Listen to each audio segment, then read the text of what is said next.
Bonsoir mes loulous. Alors, ce soir, c'est une histoire qui va vous raconter une transformation absolument extraordinaire. Voilà, l'histoire commence en général au mois de février à peu près.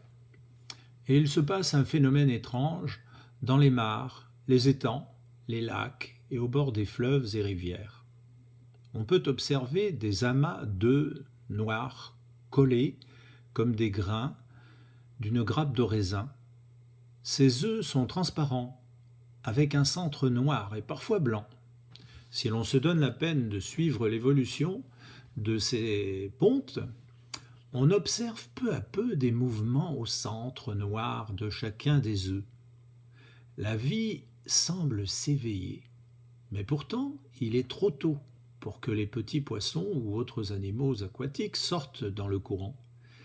Il m'est arrivé d'observer en aquarium ce phénomène, et je dois dire qu'il est fascinant de voir ce petit noyau noir vibrer, vibrer, vibrer encore, pour finir par forcer la paroi de chaque œuf et s'échapper en eau libre.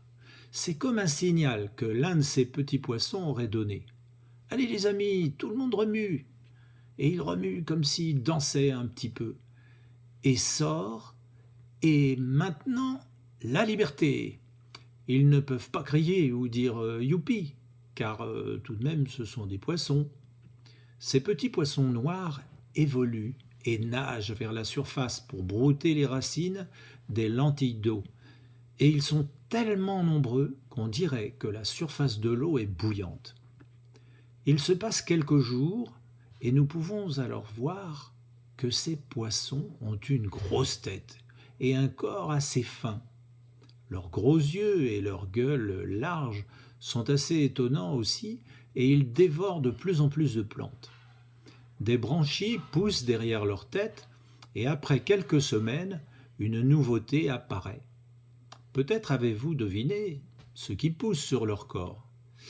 Eh bien, deux pattes sortent de leur corps qui les aident à nager un peu différemment, un peu par à-coups.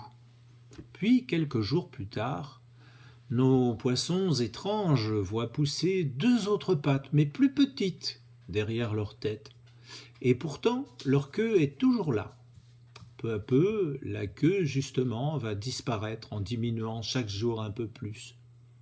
Enfin, queue, branchies disparues, nous pouvons voir au bord de la mare de petites grenouilles qui sautent sur la rive ou nagent avec grâce en plongeant parfois.